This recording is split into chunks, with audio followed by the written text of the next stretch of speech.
The Canadian Bitcoiners podcast is just two guys and maybe a guest or two discussing Bitcoin, Bitcoin equities, and the related macroeconomic space.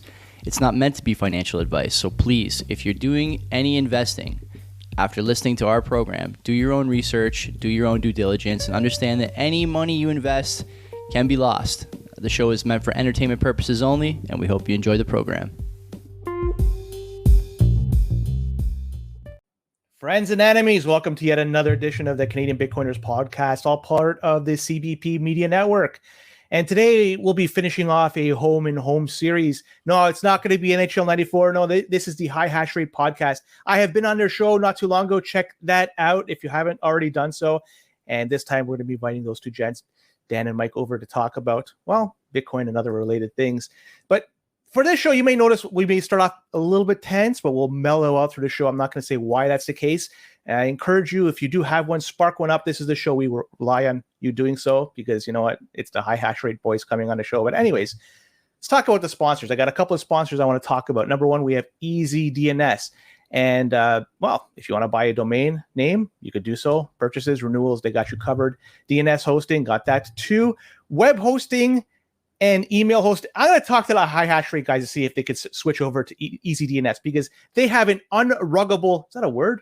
I'm going to use that. The unruggable product because privacy and security, that's the name of the game with EasyDNS. They've been in this game for decades. And I can say that plural because they've been in it since the late 90s. So many other companies that do the same type of service has come and gone, but EasyDNS has been here and they stood the test of time. Why? Because they provide a good product, quality product. They offer service. It's number one at the protection in mind. It's great these days. And also, you know, phishing attacks, they protect against that.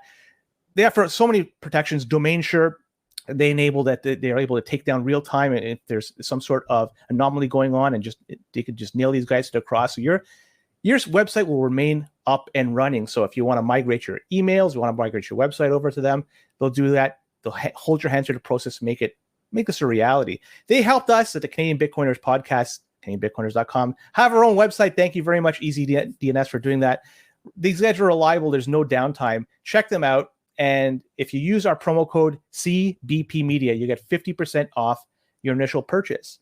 And sponsor number two, we have Bull Bitcoin. And look, the price of Bitcoin behind me, 62,500. People are considering selling. Your choice if you want to. A lot of people are considering buying. Yes, good time to buy. Not financial advice, of course. Bull Bitcoin has you covered. So with not only if you're going to buy your Bitcoin, you can buy on-chain and through Lightning. So fees are slowly creeping up. And, well, you could use other options beside on-chain. So Lightning is an option available, all thanks to Bull Bitcoin. And if you want to pay your bills with your Bitcoin, Bull Bitcoin has you covered. And if you want to buy gift cards with your Bitcoin, you can spend it in the real world, like live on the Bitcoin standard, just the way Satoshi wanted you to do. Again, Bull Bitcoin has you covered. And that's actually a decent option if you want to do so, considering the price of Bitcoin. You'll be trading in your Bitcoin for, well, a gift card that's going to be denominated in Canadian dollars, and you can spend that in the real world. But the best thing they have is the KYC-free Bitcoin. I talk about this. We talk about this all the time, how good it is to have KYC-free Bitcoin. It makes sense to do so. And Bull Bitcoin has you covered. You go to Canada Post, load up, go there and load up with your Canadian dollars, and your Bull Bitcoin account is then loaded up to buy Bitcoin, KYC-free. No questions asked. Simple, easy. The spread is the cheapest in the game, at least here in Canada. I can't say for the rest of the world. Anyways, check them out. If you haven't already opened up an account, I suggest do so. Use our promo code, and you're going to be having $21 added to your account once you fund your account. Okay, boys, let's bring them in. Let's do it. We got Mike and Dan from the High Hash Rate podcast. Gentlemen, how are you? Bullish. Very bullish. Oh, yeah. Thanks for having us on. Good. Yeah, thank you, Len. I wish I had a Labatt Blue to celebrate, but it's harder to get those in this part of the Midwest. But where I grew up in Michigan, man, Labatt Blue everywhere. My favorite. If I've known, I could have airmailed that over to you. It would have been. I should have let you know. Yeah, we should have. You know what? This is on me, boys. I'm sorry about that. Anyways, yeah, thanks for coming on. I was on your show not too long ago, so this is a good home and home series. Hopefully, I'm able to provide the same type of hospitality that you provided me when I was on your show. So thank you for inviting me. But gentlemen, I want to introduce you to our vast audience, the millions and millions of people listening to us. Who the heck are you guys? Tell us about your journey. Who are you? How you got into Bitcoin, and maybe how you started the High Hash Rate podcast. throw it over to you, Mike. I'll give you the chance to start talking first. Dan and I spoke before. He's like, who answers the question Mike, first? yeah, I'll take this. Mike's. So you know what? Dan You goes already first. threw a I was like, curveball. always We'll throw get it to Dan first. We'll get it. Well, we'll get into this while we're doing that. But my name's Dan, obviously co-host High Hash Rate Podcast. I'm also the engineering manager for Swan for the mobile app. I grew up in Michigan. I got into Bitcoin. Well, I kind of got into it in like 2018 after the big bust in 2017. I was like, well, this was $20,000 a few weeks ago. I'll get some. It'll eventually go back up. But I didn't really care that much about it. I bought it through like my insurance web portal. They had like a Coinbase widget. So I had some Bitcoin on there. But fast forward to 2020, right after they announced I can't remember the name of it, but it was the stimulus package and the stimulus checks, trillions of dollars. The Fed was just going to print like crazy. I knew exactly what I needed to do. So I went and I figured out how to get some Bitcoin to start stacking regularly. And then a few months from there, I was deep down the rabbit hole. But I started working at Swan in late 2021, and I went to El Salvador to work for a month because I was working remote. That's where I met Mike, who was down there for he was down there for work, but we weren't on the same assignment or anything like that. But we ended up hanging out, and we were sitting by the beach one night, smoking some what we call beach weed, and we just started having like these in-depth, like super intense, but really fun Bitcoin conversations, just kind of going into our different theories. And Mike, he's like, dude, we got to do a podcast or Spaces or something. And I was super hesitant to do that, but he eventually talked me into it, and we came up with the name High Hash Rate. And luckily it wasn't taken already. So I thought it was a pretty great name, and he kind of talked me into it. So we launched it in April of 2022. We recorded about 85, 90 episodes. wow. And it's going great, That's right. but it's fun. But the reason I go first is Mike's by trade. He's like a production guy, he records. He's never in front of the camera. He's always behind it.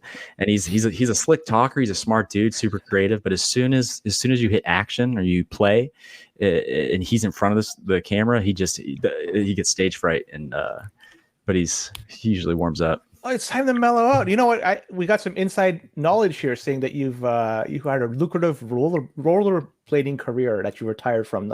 So is this true or not? This is Boomer. Boomer brought this up, didn't he? Yeah, he sure did. I just want to, right. is he throwing shit out here? Is this true, or what's the story behind this? I may or not have been a rollerblading derby king. Oh, But I'm not going to admit to that. No, I grew up Southern California. I'm a filmmaker, and I was in the Air Force for a period of time, and I've done all sorts of odd jobs throughout my life, and the rollerblading thing. All my friends, in Southern California, they were all skateboarders.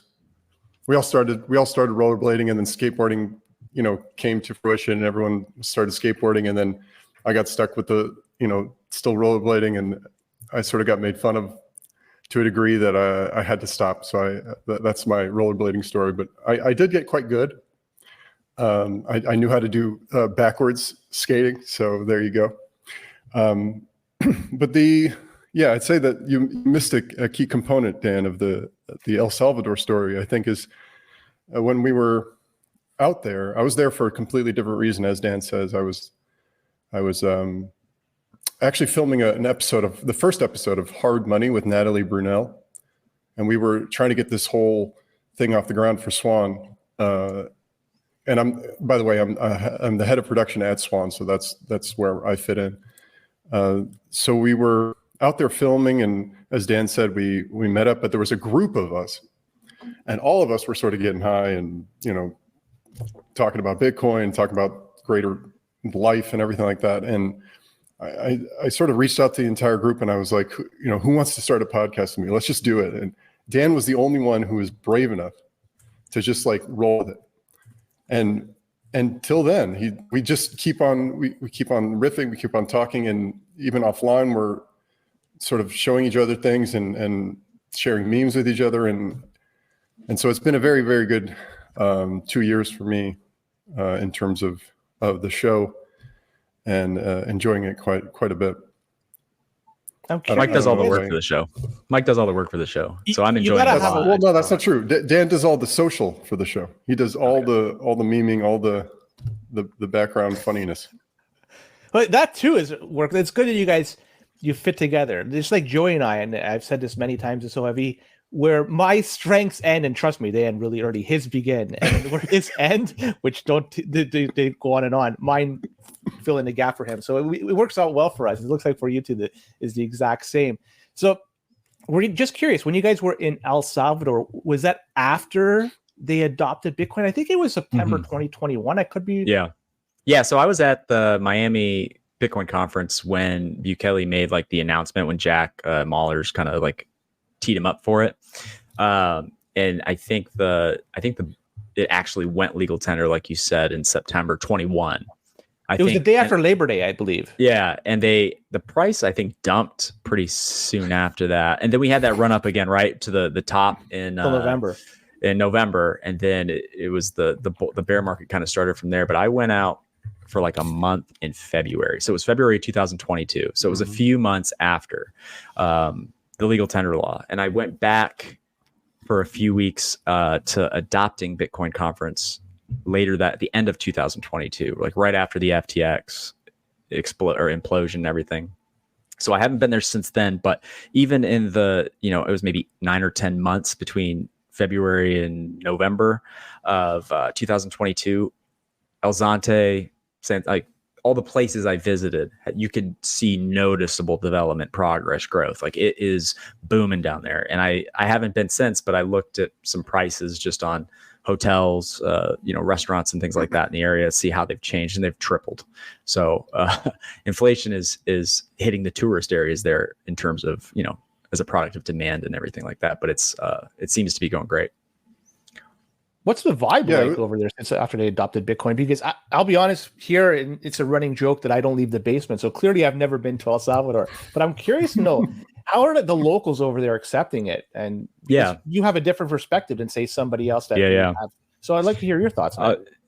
And Mike can attest to what his experience was, but it like in San Salvador, the capital, I don't think I saw any business that accepted Bitcoin other than like a few of like the major chains like McDonald's, Starbucks, that were kind of strong-armed, so to speak, into doing it by the government. In the smaller towns, El Tunco, El Zante, which is Bitcoin Beach, of obviously like almost everybody in Bitcoin Beach, almost all the proprietors, everything, accept it. Not all of them prefer it. Some of them do, if they have credit card terminals, will ask like, can you pay with a card?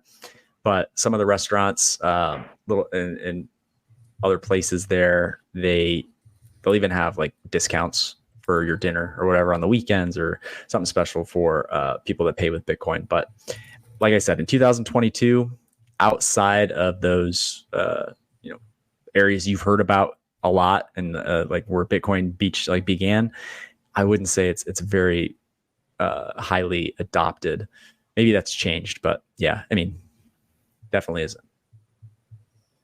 What do you, Mike? What did you share the same I had a thoughts? similar experience to Dan. We were mainly out at El Zante, and I wasn't there for nearly as much time, but our whole reason for being there was to cover the fact that El Salvador had recently adopted Bitcoin. And so we were going up to merchants and asking them, do you adopt, or do you accept Bitcoin?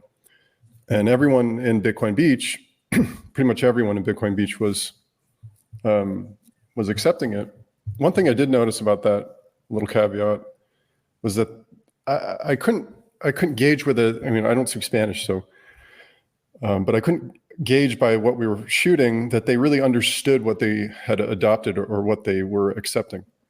So that's one thing that I did notice. But we had a little bit of coverage in San Salvador, and in San Salvador, we spoke to many, many merchants in the market, and we could only find literally one merchant that accepted it. So that's probably changed since then. But no, I didn't see much adoption. But did you guys feel? Oh, sorry. No, I was just gonna say that's kind of the narrative, or the story you'll hear is like the low adoption rate. But I think if I had to spin it, it would be nobody's forced to use Bitcoin down there, they'll find it like everywhere else on their own if they're looking for it. And but if they do, they have the opportunity to use it a lot of places, relatively speaking, compared to just out anywhere else, especially if you're in Bitcoin Beach.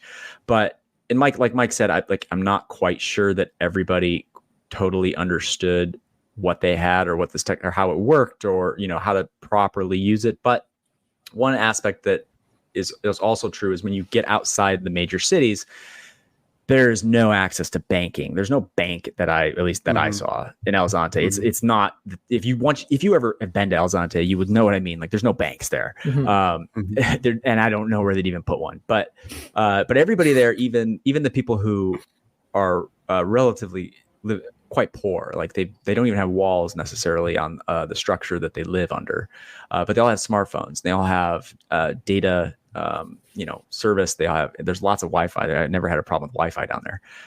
So if you have that, you can use Bitcoin. So like they can pay for pupusas at the side of the road, or they can, get a drink or a coconut from the guy chopping coconuts with a machete. That's his whole business. And if they have a phone, they could scan a QR code. Mama Rosa, the pupusa lady in Bitcoin Beach, she was like famously the first person to adopt it in that area. I met her, and we really couldn't speak that much, but her son was translating for me. And she was proud. She showed me this big cooler, this big freezer, and a car that she had bought with the Bitcoin that when it mooned in like 2020, because I think she started buying in 17, 18, something like that. She made a lot. She had huge gains, and it benefited her. So she just had a big smile on her face when I brought up Bitcoin, because it did definitely benefit her, at least in that aspect. And the fact that even if they didn't understand, or they don't understand what it is that they have, they are getting, an amazing amount of traction. As you said, like prices have tripled, and there are a lot of tourists going to that area, and you can see it. It's very clear. Yeah. Oh, for sure. And the best way in my opinion, the best way to learn about Bitcoin is to use it. So if they're using it, they'll, presumably keep learning. Yeah. Well, the template that they have over there hopefully can be copied in other sovereign nations, that you can see that it's sort of working in El Salvador. Certainly it's not a disaster. If anything, you could have a neutral or a positive opinion of their adoption of Bitcoin. But in terms of your travels there, I don't want to make it all about El Salvador. I want to talk about other things, but I just want to touch upon one other thing. I'm assuming you guys been to mostly like touristy areas. Maybe you didn't, but I'd like to hear your thoughts about the general safety over there, because in the past, it's noted that it was a relatively tough country to live in, and I guess even to visit. But since Bukele came in power, and he's basically cleaned up all the gang activity over there, it seems that it's much easier to travel to, even through night. You're not going to be mugged or worse. So what was your thoughts? Like, give me your takeaway from the safety and security that El Salvador provides. Yeah, I've spent mostly time in San Salvador, El Tunco, El Zonte, and like a few other areas that I don't necessarily remember, like the city names or the villages, because we were kind of going to do a hike or go check out a volcano. But at no point in I think I've probably been there a total of 6 weeks, did I ever feel unsafe. When I flew down there the first time, there was some anxiety about it, but I got there, it was fine. We get to Bitcoin Beach. There was a lot of tourists there. We're not Bitcoiners at all, had nothing to do with Bitcoin, but it's a surfing town or surfing village. So they get tourists from Europe and Canada, were a lot of them.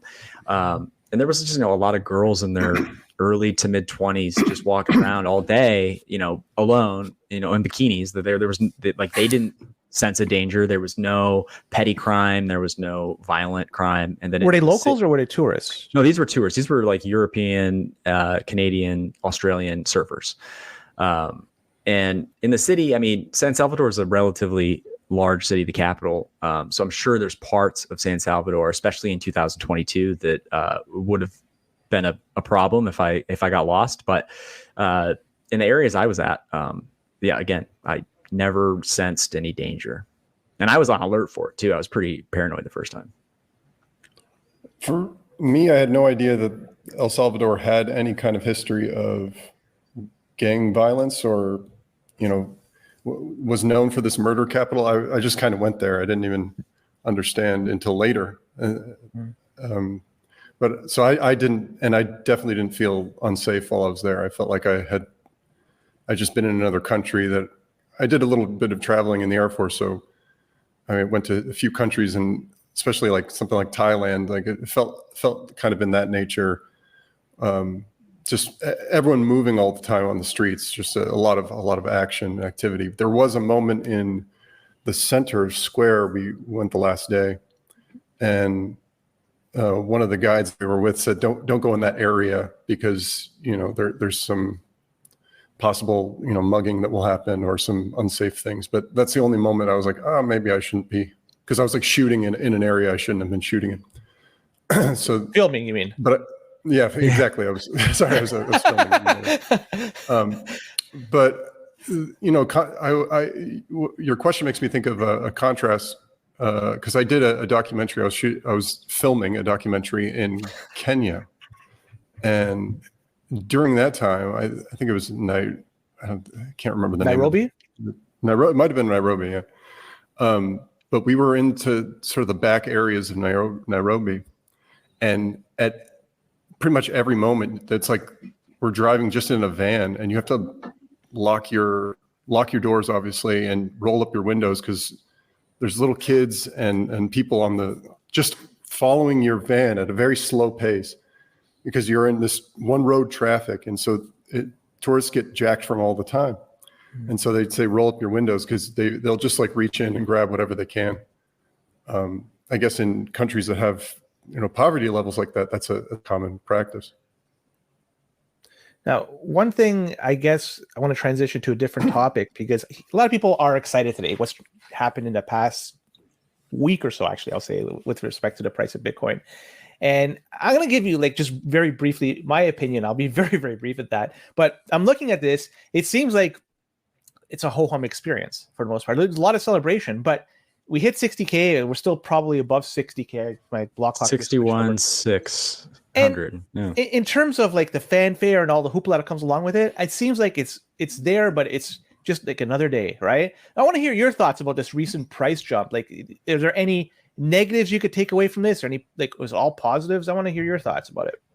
Well, I love the 58K gang in those memes. I was a little disappointed that I woke up late last night. Yeah. I woke up late last night and looked at my phone and saw we were there we were actually there when I opened my phone and I checked Twitter and saw that people who were up were going kind of bonkers.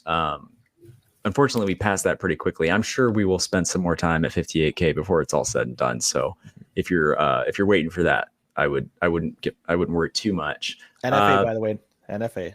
Yeah. Just in case anybody's going to be betting. Oh yeah. Sorry. It's all just like our thoughts. We have no idea what the fuck is going to happen in reality, but just right. But no, it's been a 20% rise in the past day or two. More this week, even more in the past 2 weeks. So I think right now everybody's just kind of riding the euphoric high of watching their net worth go up as quickly as it's going up. It kind of heals all the animosity towards each other online. There's a lot less toxicity online.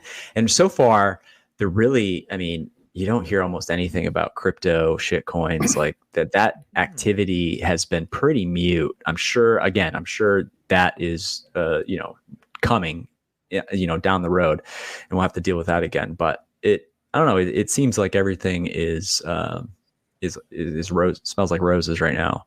So I'm sure we'll have a big dip. I don't know. Something's going to happen. This is unsustainable euphoric levels.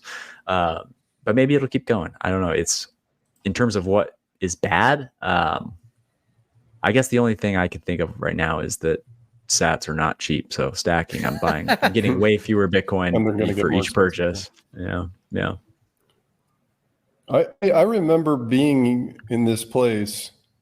Was it 2021 that we were here? 2020? 61K, you mean? It's 61, 62K. Yeah.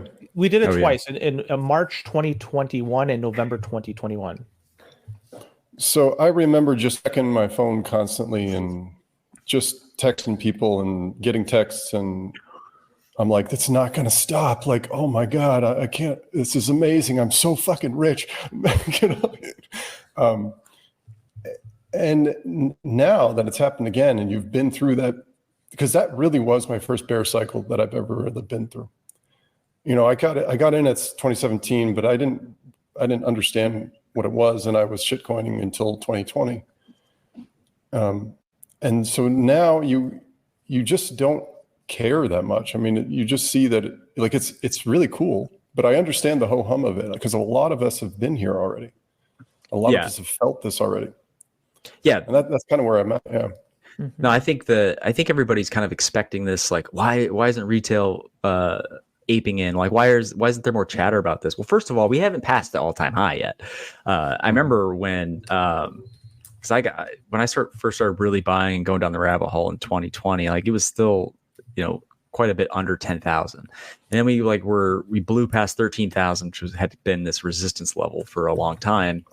And it wasn't long before we were back at the, you know, at that point, the previous 2017 all-time high. But it wasn't, I mean, there was like chatter like there is now to a lesser extent, but it didn't really get crazy until we were like almost double the previous all-time high. Like that's not, you didn't have Wall Street bets and like all the GameStop people and all the crazy degens and all the DeFi shitcoiners coming in until, you know, it was like spring of 2021. Like we had quite a bit of a euphoric little bull market there before everything got bigger. So I think people are a little bit premature on expecting the rest of the world to kind of go crazy. Although I would say that looking at these volumes and inflows from the ETFs, that it's starting. But I did come up with maybe something, not necessarily a negative, but something to be hesitant about. Everybody talks about the God candle, right? And we're wondering, when's the God candle coming?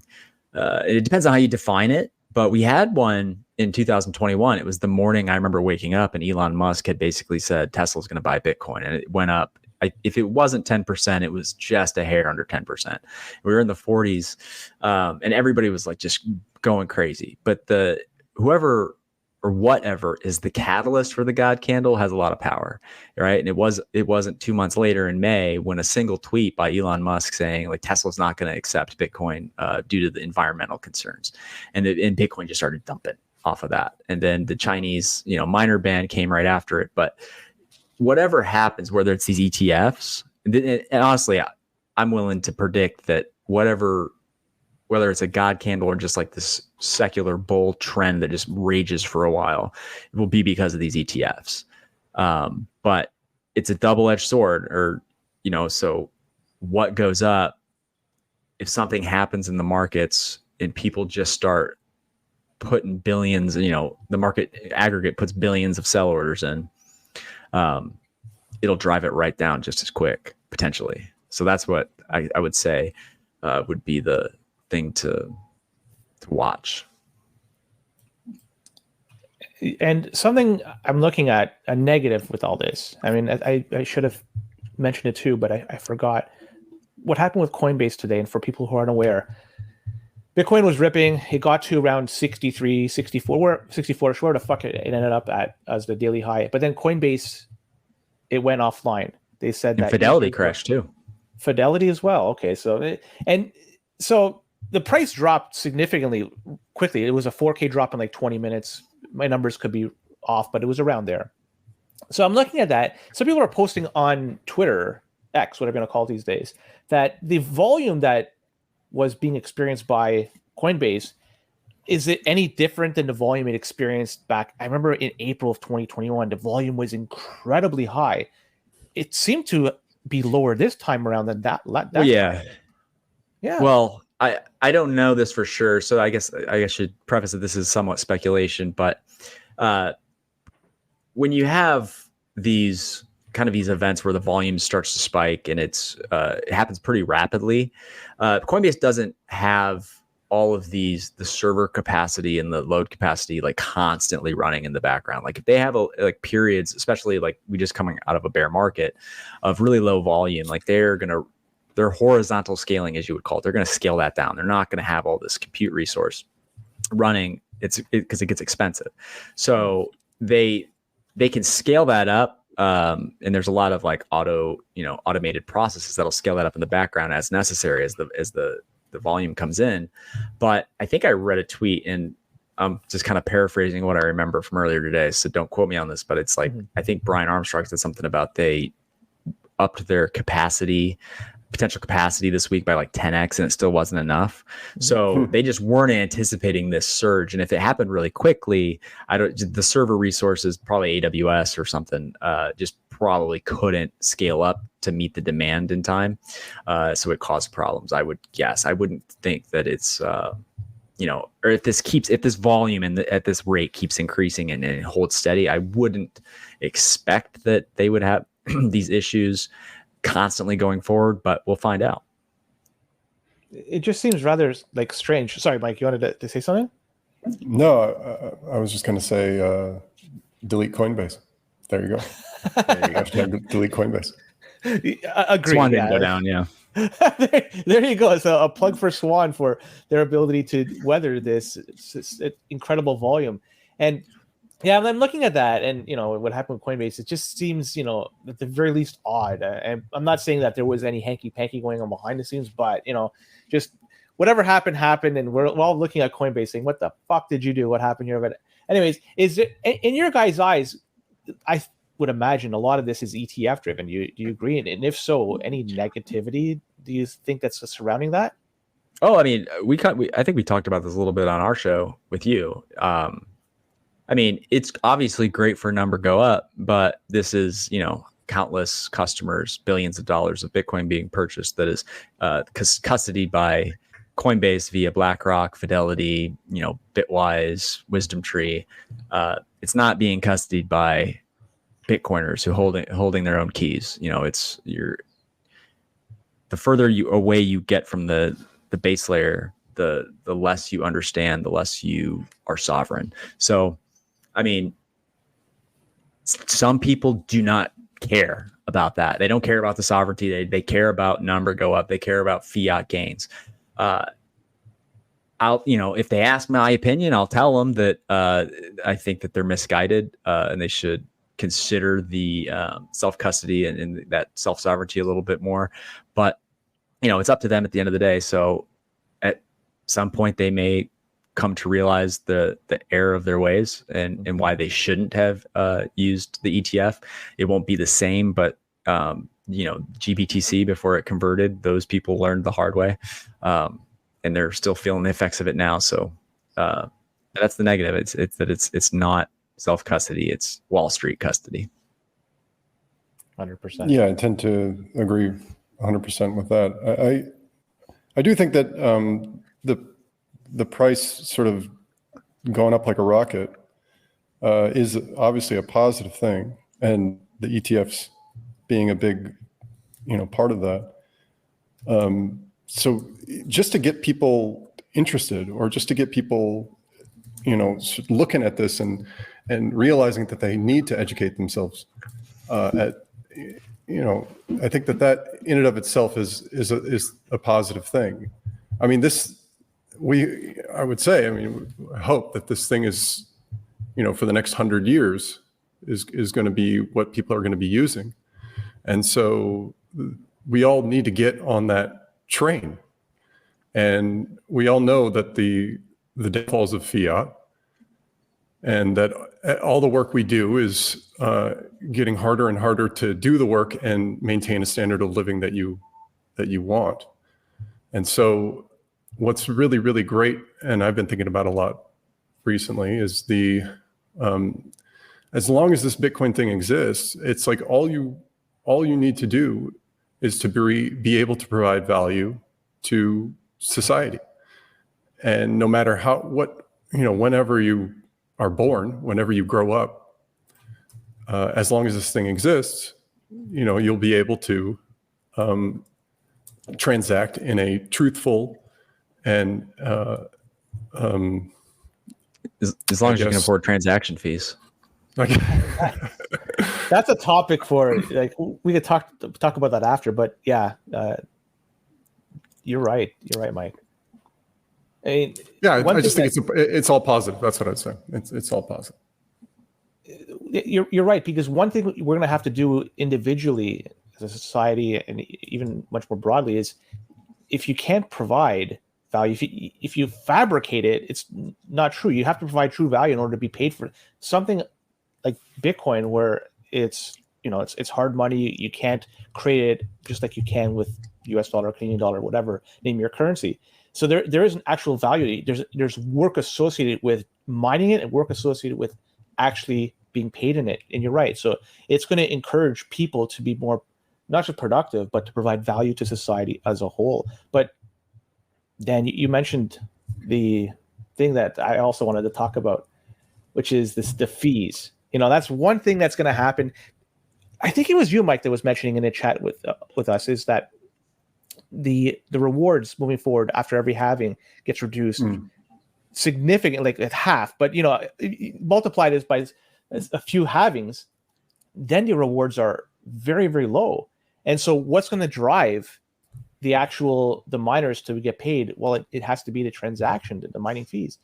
So people paying a specific fee to have a transaction added to the next block. And that's going to have to go up significantly, especially as hash rate increases. Energy costs probably will go down over time, but still hash rate will go up. So these miners are going to have to compete, throwing more and more equipment on a system that's going to be even more hungry for electricity. So it's just feedback where they need somehow to be paid for the work that they do. And the only way they're going to get paid for is the fees. So how do you think it's going to be addressed? Because I do. I think about this, and this is just my theory. And this is one of these theories that I could go down this rabbit hole forever, but at a high level, the more we get integrated with the financial system, with technology, with things like AI, where you're having kind of this constant demand globally for compute and compute resources, and almost like this, you can kind of price it on a per compute, you can price it on like a kilowatt hour of energy, and it's as Bitcoin gets more integrated, you're going to have these, kind of like with Wall Street, you have these trading algorithms, these like supercomputers. They got like microwave antennas to like be faster than typical, like DSL or like even fiber.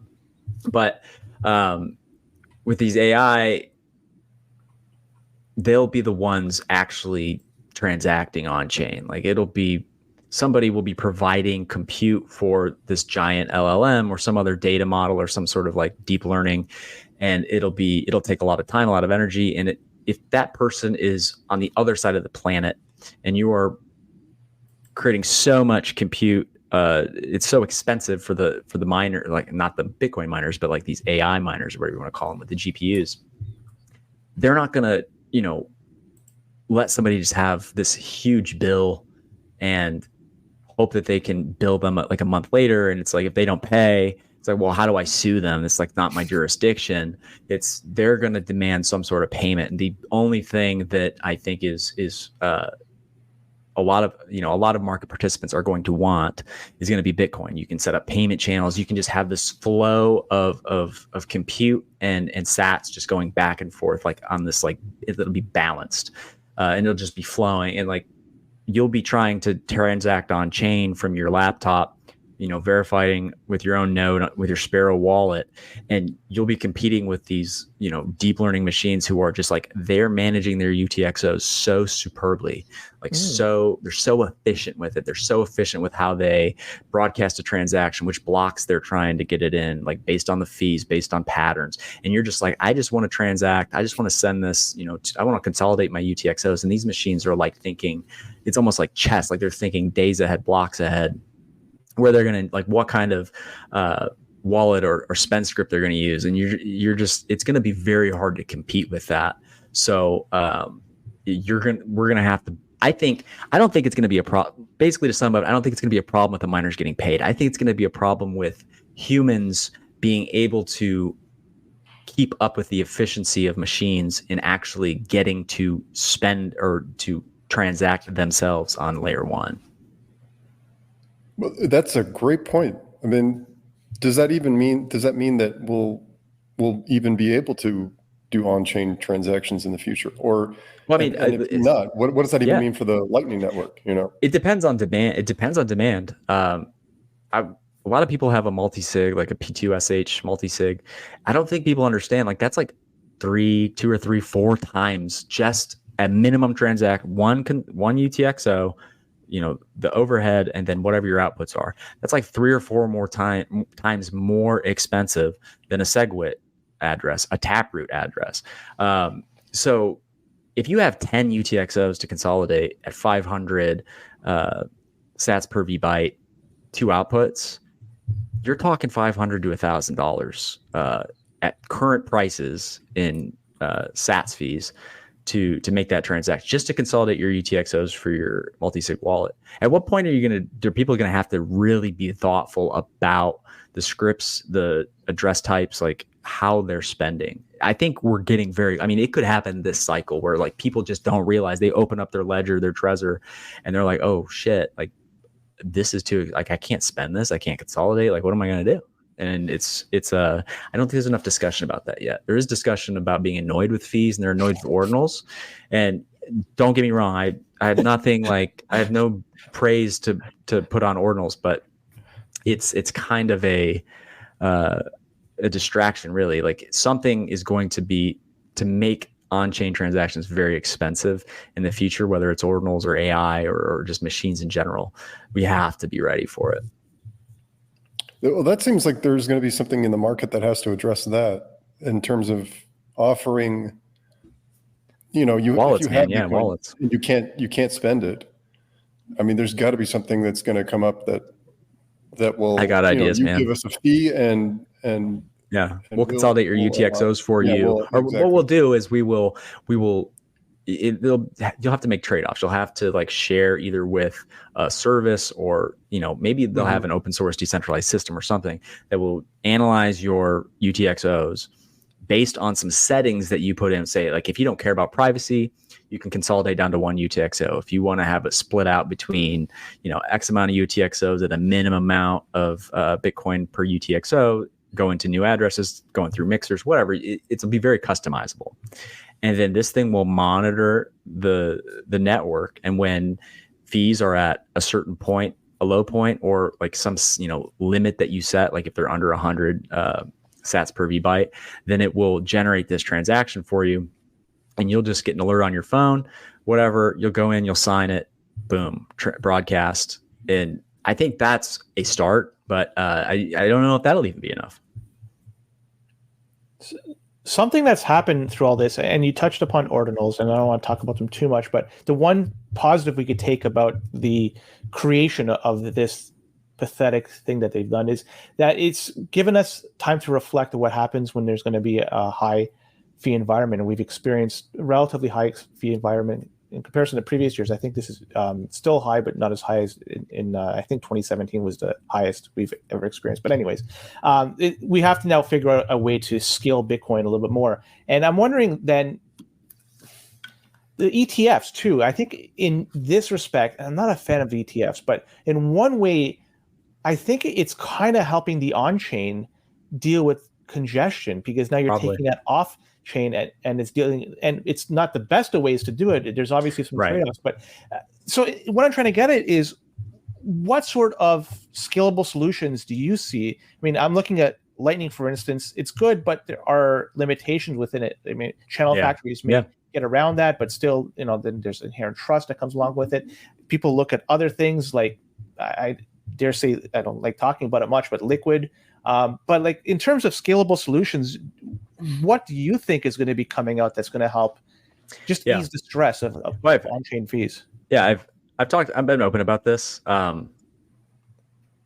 the end of the day, obviously, I would recommend and prefer to you use Bitcoin peer-to-peer. You verify with your own node. You self-custody. You don't use custodial solutions. However, at a certain point, you have to make the decision: is sovereignty and privacy worth $40 or $50, in sats terms or in dollar terms, for a $5 cup of coffee? Or are you willing to get rugged for a couple of dollars worth of sats by having it on a Cash App or something else, so you can buy a coffee on your way to work. Or if your privacy and your sovereignty is that important to you, then you will pay the market price to do it. Otherwise, you have to make the decision. There's no perfect solutions. There's no perfect answers. There's only trade-offs. So if you need to have, small transactions, unfortunately, until something comes along that allows you to do this, maybe it's covenants. I don't know enough about the use case and the implementation of what's possible with covenants to know if like these virtual UTXOs will be reliable and secure enough to kind of ease a lot of this burden.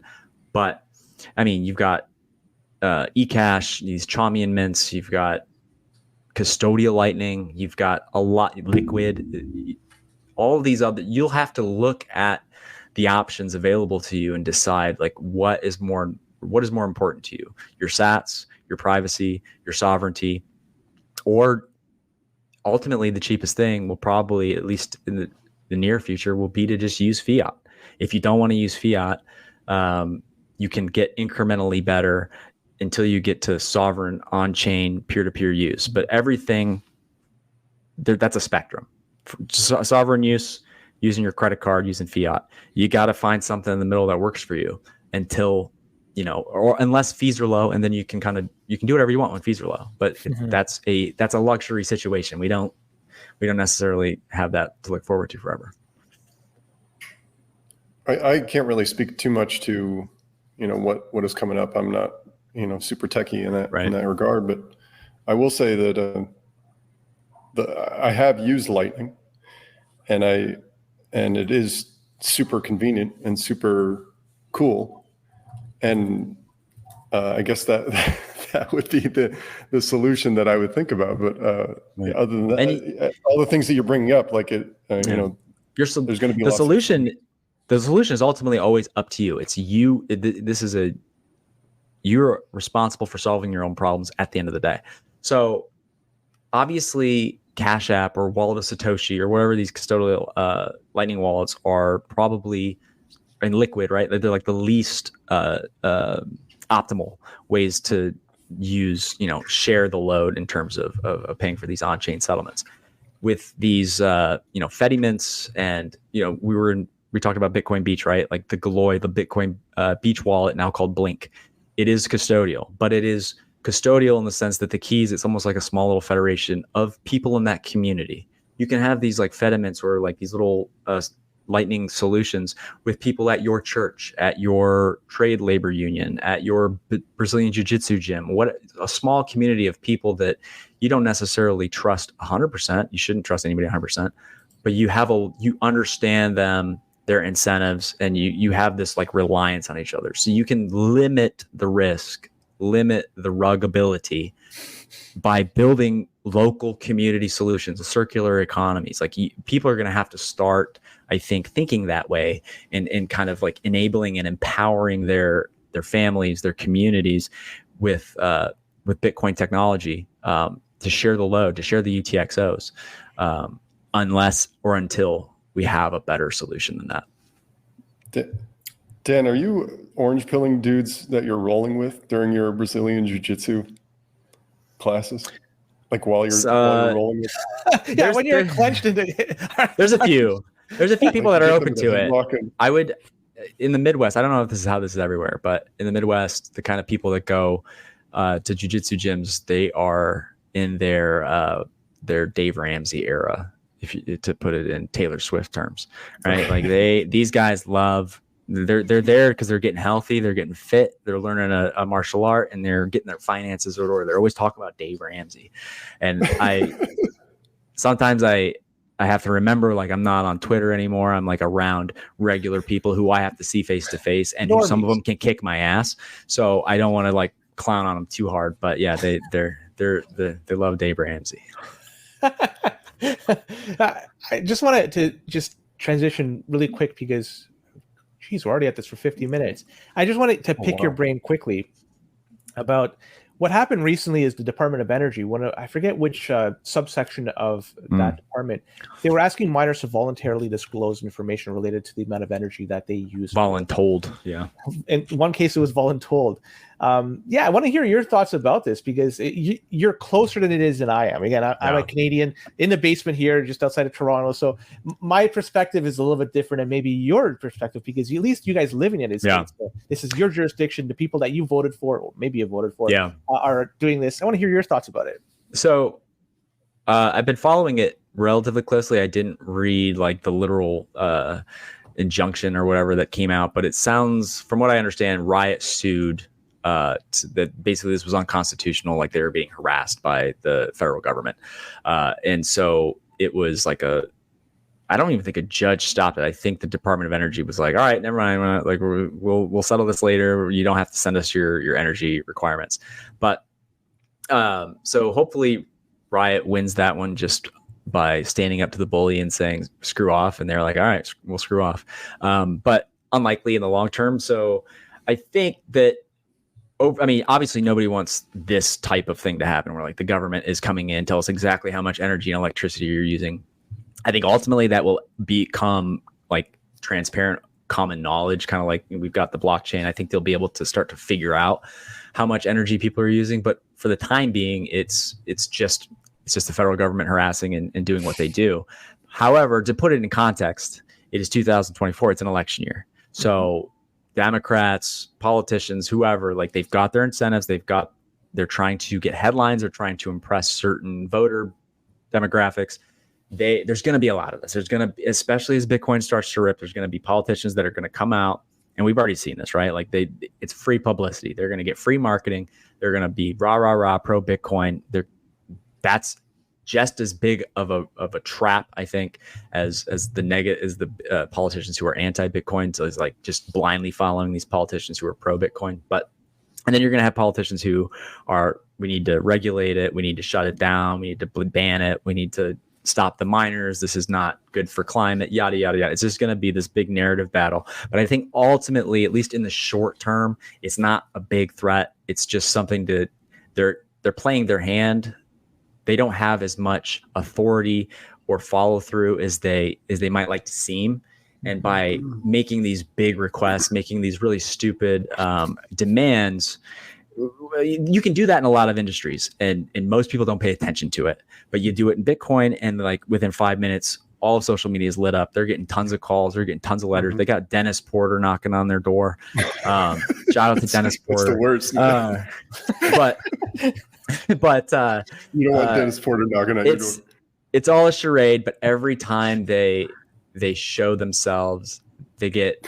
I think they take one step forward, two steps back, and from their perspective, like they think they're taking a step forward to regulate this or to get a hold of this, but they're really ultimately taking two steps back, because I think, especially right now, there's a crisis of legitimacy and everything like that with government institutions. So the more they come out against something, the more it's just a backlash against it. Because I think the Biden administration said yesterday that mining puts this extra strain on energy grids and raises energy prices. And I just made this like really one-off stupid comment in the replies. I'm like, yeah, well, the White House also says that men can get pregnant. So what does it matter what their opinion is? And that one kind of, I think I ratioed them, but either way, it's like that's a good way to look at it. Like every time the government, I mean, it depends on what government, it depends on your political views, but this current presidential administration, they don't seem to have it together. And every time they come out and take a position and they say very definitively that this is so, you can just look at everything else that they're saying is so. And it's so ridiculous that it's like, I don't think most people are paying any attention to them anymore. That's really, that's a great point, Dan. I think that wherever there's value, there's going to be some sort of bully sniffing that out and trying to extract their share of it. So, and we're seeing that, play out. And as you mentioned, Dan, in the industry of the Bitcoin space, I think it's so because of what it is and how it runs, the government entities who are mainly people who have been conditioned their whole lives to, be politicians and they say what it is, and then they get voted in, and then they do something completely different, but they aren't doing the work. So if they're not doing the work, they're not understanding what industry that they're even trying to govern.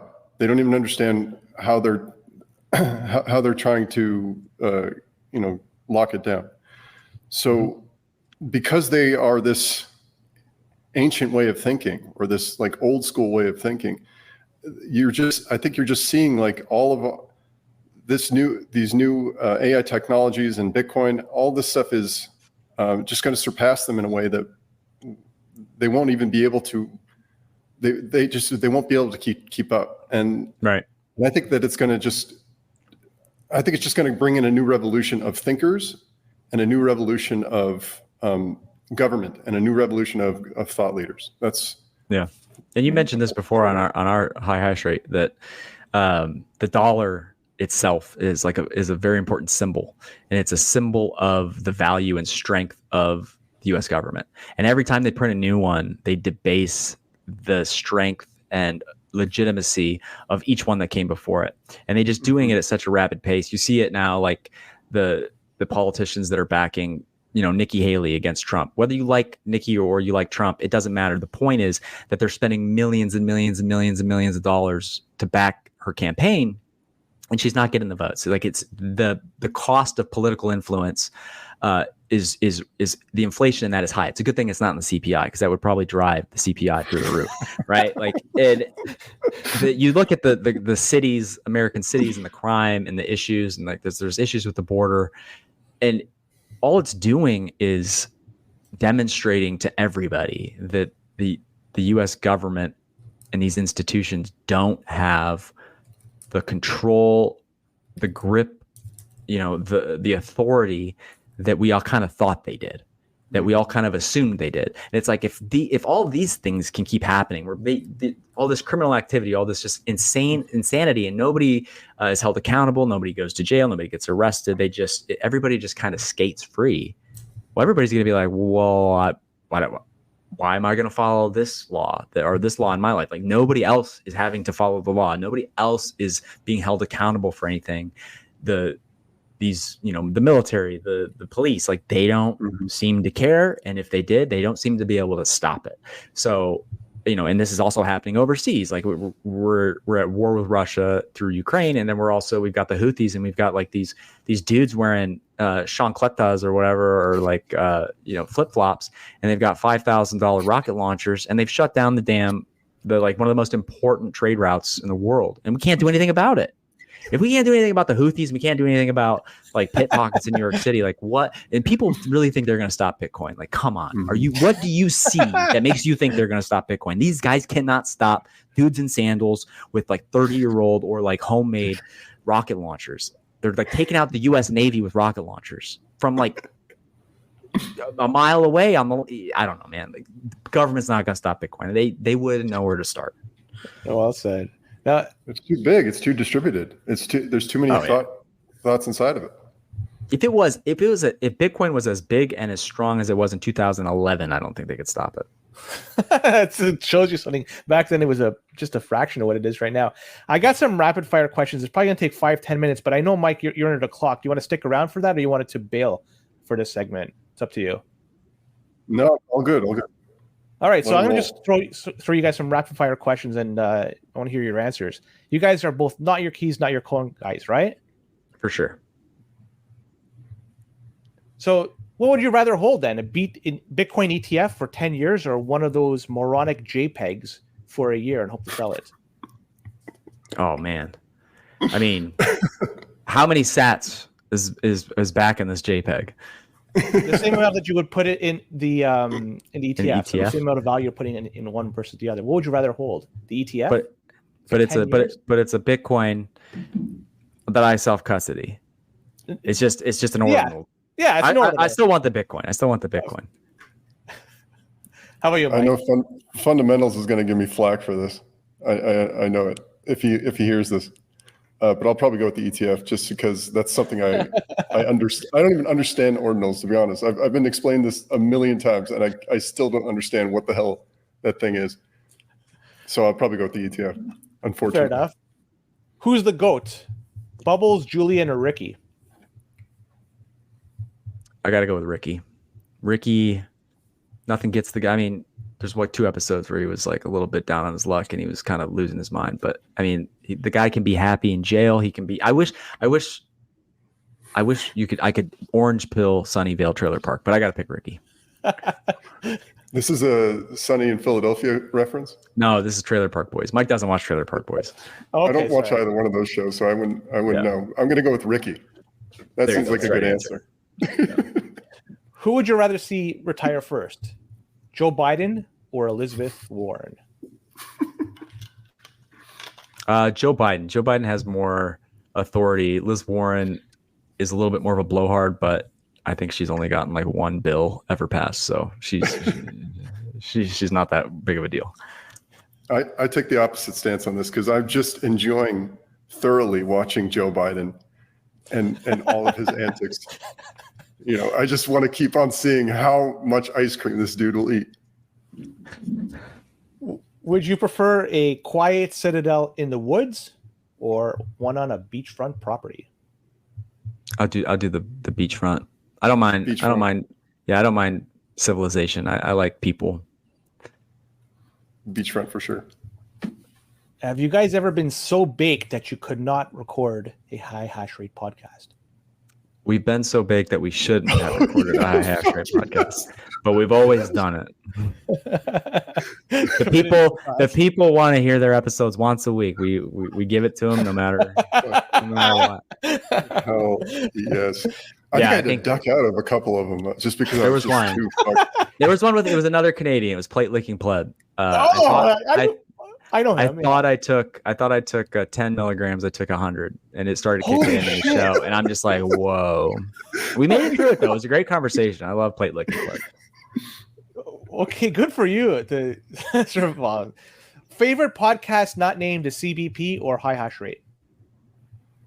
That's a good question. I actually have to go with Shane and Matt and Shane's secret podcast. Shane Gillis. I like to listen to stand-up comics podcasts. But in terms of Bitcoin, like a Bitcoin podcast, I love Rock Paper Bitcoin. I love those guys. They're very similar, kind of in the vibe, in the theme of we're not really talking about macro. We're not really talking about economics.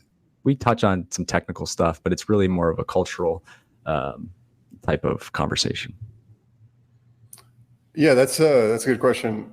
I'd say my non-Bitcoin podcast is probably a criminal podcast where I can't remember. It's like a touch of evil or the something of evil. I can't remember the name of it, but basically running around the story of the Black Dahlia, it was like a series, but it was a really, really good, well done series, except for the last episode. Touch of Evil.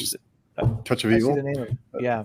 Yeah, the last one, they're just like crying at the end. You know, it's like a 45-minute session of them crying, so it's not a good episode. But the whole thing is well produced. But I definitely have to agree with Dan on this one on the Rock Paper Bitcoin podcast because that one is just these dudes.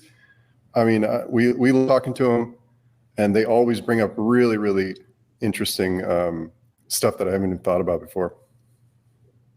Any final words, guys, before we sign off?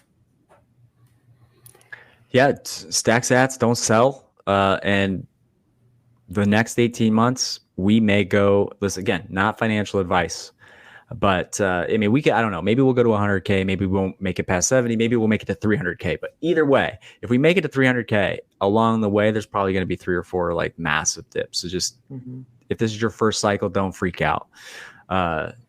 Just hodl through it. You'll get like a Zen by the end of if this is your first cycle, you'll have a Zen to you. Yeah. I have a message for all the fathers out there, and that is stay strong, dudes. Stay strong. That's it. Oh yeah, one last thing. Consolidate your UTXOs. We already talked about this, but it's going to be expensive. Consolidate your damn UTXOs. Bitcoin Cameron, if you're listening, my buddy, I know this dude has a ledger and he has never logs in and uses it. He just sends like DCA to it. Cameron, consolidate your UTXOs for your daughter, bro. Come on, your future self is going to thank you if you do that. But gentlemen, Dan and Mike from the High Hash Rate podcast, thanks for coming on. If you want to find out where to reach them, I have them in the show notes. Their Twitter handles or X handles, whatever you want to call it, so you can reach out to them. But with that, thanks for coming on, and we'll be back at this on Monday. So with that, take care. Thanks for having us. Thank you, Lynn. Thank you.